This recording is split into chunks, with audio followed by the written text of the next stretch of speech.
day to all of the energetic members of Welcome Canada. I'm Meenakshi Sharma from Welcome Canada YouTube channel. Today comes in front of you with second part of this series, how to work as a lawyer in Canada. Okay, so it's my advice to all the enthusiastic listeners that if you come directly here, please visit to the first part of this series that come here. That will be beneficial for you to grasp the right track of full information about how to practice in Canada as a lawyer. Okay, so it's a gentle reminder for all the subscribers. Please share my videos a lot and please subscribe those who haven't subscribed Welcome Canada YouTube channel and hit the bell icon. So let's get started the today's video. Are you a lawyer outside Canada and think to work in Canada as a lawyer?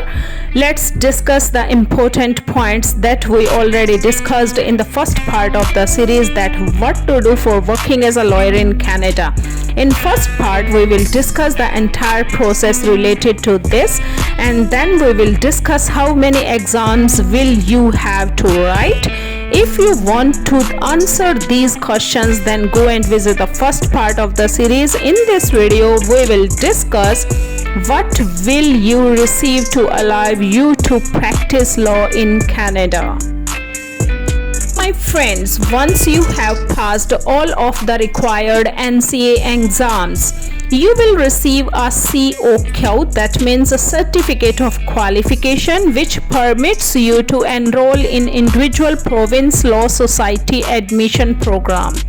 Keep in mind, friends, the admission program vary from province to province. So it's my advice, please check out the Law Society website for your province of choice for particular.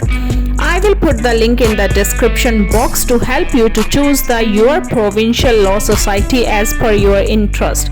For instance, in Ontario or BC, obtaining a COQ, that means a certificate of qualification, entitles you to write the barrister's or solicitor's exam under Law Society of Ontario or Law Society of British Columbia. Got it? That will keep in your mind.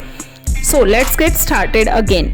Once again, these are offered several times a year, and there are limits imposed upon how many times a candidate can fail before they are disqualified from the writing the exam again. Don't mind, friends, it's my duty to give you the right information.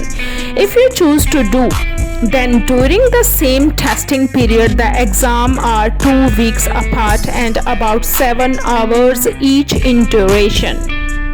Don't lose hope. Try to work hard to achieve your target, right? Because it's a most respectable and highly paying job in Canada to practice as a lawyer in Canada. So one thing, keep always in your mind that you work hard for highly respectable job in Canada. Now my friends, the most important question come again, is there an articling or internship requirement for working as a lawyer in Canada? So the best response is the key difference in obtaining a license to practice law in Canada that compared to the United States is the only requirement to complete one's articles or internship in Canada. So my enthusiastic members are keen to an intensive 10 months internship articling. Students learn practical skills and need to document their articles with the Law Society before being officially called to the bar. The most important point is for American practitioners and the other licensed in common law countries with at least a few years of work experience. There is an application for exemptions from the articling requirement. In lieu of a 10-month articling period, those who qualify for an exemption must participate in a 3-day ethic course. Got it? So my friends, always consider the important things that will help you to achieve your target. Congratulations, my friends, once you have successfully passed both the barristers and solicitors examinations and either completed your articling or attended the PCPO course, you are able to sign the enroll and get called to the bar, a ceremony that is currently on hold because of COVID-19. Now super excited to think that when can I start practice as a lawyer in Canada. So the energetic lawyer members of Welcome Canada, from start to finish line, if the process is followed by you diligently, it will take about a year and a half until you can start to practice. Now let's discuss the initial investment. The entire process will cost you a few $1,000s and more if you have to purchase all of your study materials or choose to hire a prep tutor for yourself. Once you achieved your goal, that is practice as a lawyer in Canada, then your next target is what are the immigration options for you to immigrate in Canada. So the process help you to practice as a lawyer in Canada, but if you are not already a Canadian PR holder or citizen, then you will need to sort through your immigration options to come to Canada as a resident. My motive to make this video for those who and their spouse as a lawyer in their home country and getting PR in Canada. So it's good for you to go practice as a lawyer in Canada after getting PR. That will help you to reduce your investing fee in law process. I will explain it in the next part of this series. So let's discuss the different type of immigration options that suits you. First, most famous is Express Entry. This program is an application for skilled immigrants who wish to permanently settle in Canada. Second is PNP Program Canada. There are 10 provinces and 3 territories, and each province has its own program through which you settle in Canada. Once you gained your provincial bar society enrollment, so apply for PNP, that province you have already enrolled as a lawyer in Canada. That will easy for your settlement in Canada. Third is work permit, that is owner operated LMIA. You may wish to consider an opportunity to obtain an owner operate LMIA labor market impact assessment.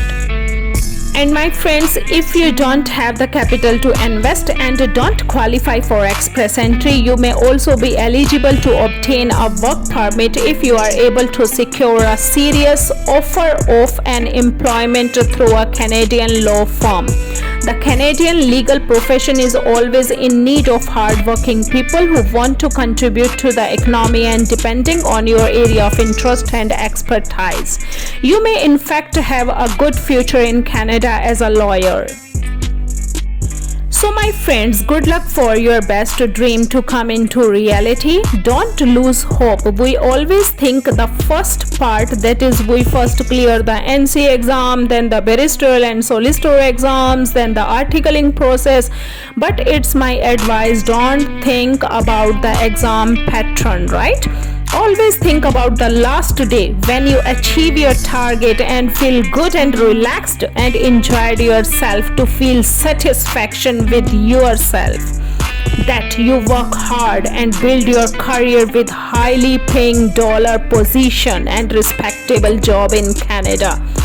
Good, my friends, you have achieved your target. Always think about the last day of your position or your achieving target day.